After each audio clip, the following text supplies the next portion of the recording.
সাভার বেরুলিয়া সামাইর মার্কিউ গার্মেন্টসে গত ৩ মাস ধরে বেতন পায়নি গার্মেন্টসের শ্রমিকরা।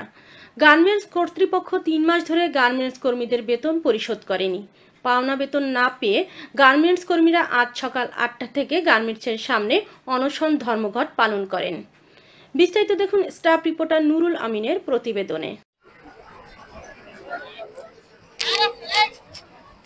দর্শক, এই মুহূর্তে আমি আছি বেরুলিয়া সামাইর এলাকায়। এখানে জিএম গার্মেন্টস নামে একটা গার্মেন্টসের সামনে এসে দেখতে পারলাম যে এখানে শ্রমিকদের ধর্মঘট এবং অবসান করা হচ্ছে।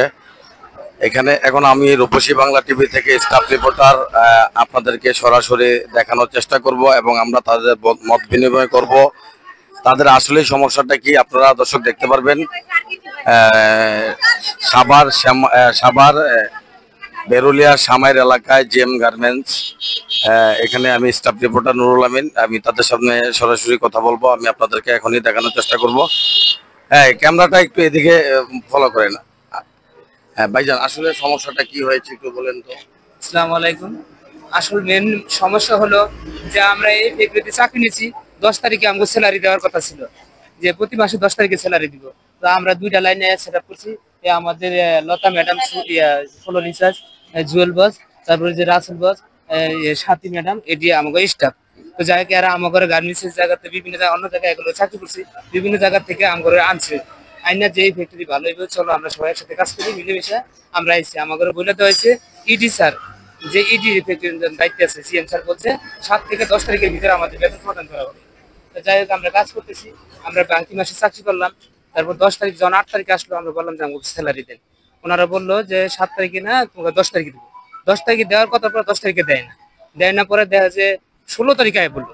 তখন আমরা বললাম যে আমরা কাজ করবো না, আমাকে বেতন দেন আগে। তো যাই হোক আমাকে বেতন 16 তারিখে দিচ্ছে। এর মধ্যে যার সমস্যা ছিল, কেউ অসুখ ছিল, কেউ যে কোনো কারণে আসতে পারে নাই। গার্মেন্টস চাকরি স্যার, কেউ সবাই না আসে না, যত কষ্টই আসে, কেউ গাড়ি লেট করতে পারছে, আইতে পারছে না, আমাকে বেতন দেয় নাই।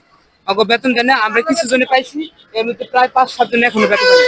গত মাসের বেতন আজকে মাসের 28 তারিখ চলতেছে। তখন আমরা বলছি যে এরকম আমরা কাজ করতে পারতেছি না। তো নিডি স্যারে বললো যে না, এই মাসে আবার 10 তারিখে দিব। 10 তারিখ 10 তারিখ কিছু নাই, আমার হাঁটাইতেছে। আমার প্রতিদিন 2 ঘন্টা, মাঝে মাঝে কারেন্ট না থাকলে 2 ঘন্টার মতো আমার ভাও কাটায়। 2 ঘন্টা আমার লাঞ্চের সময় আছে, জেনারেল 8 ঘন্টা ডিউটি, 1 ঘন্টা। আমাদের হাজিরা শিটে উঠতেছে না উঠতেছে, কম্পিউটারে উঠে না উঠে, ওটা তো আমরা জানি না, আমাকে দেখায় না। বলে কি তোমাদের ওভারটাইম দেওয়া হবে। প্রতিদিন 1 জন 2 জন করে মহিলা আটকায় দেয়, ওকে ছুটি দেয় না। এইখানে এত দূরের রাস্তা, আমরা সাভার থেকে আসি, গাড়ি পাই না। মূল সমস্যা আমরা গাড়ি পাই না। আর 1 জন মহিলা এই পথে আমরা যাই কি করে? এখানে আমাদের চাকরি করা সম্ভব না। আর মেন মূলত কথা হলো আমাদের ওভারটাইম ঠিক মতো দেয় না। আমাদের প্রায় এক দিনে 10 ঘন্টা 12 ঘন্টা করে ওভারটাইম দিচ্ছে। এগুলো দেয় না। দাবি হচ্ছে আমাদের পাওনা টাকা মিটিয়ে দিক, আমরা চাকরি এখানে করব। দর্শক, ইতিমধ্যে আমরা যেটা দেখতে পারলাম এবং আমাদের শ্রমিকদের যে মুখের ভাষ্য আমরা শুনতে পারলাম। দর্শক, গত মাসের স্যালারি এখনো অনেকেই পায় নাই এবং রানিং মাসের স্যালারি তো পাবেই। গত মাসের স্যালারি অনেকেই পুরা মাসের স্যালারি পাবে। দর্শক, আপনারা দেখতে পারলেন এবং কিছুক্ষণের মধ্যে আমরা গার্মেন্টসের যে জিএম সাহেব আছেন, ওনার সাথে আমরা কথা বলবো, বিস্তারিত জানবো আসলে প্রবলেমটা কোথা থেকে হয়েছে।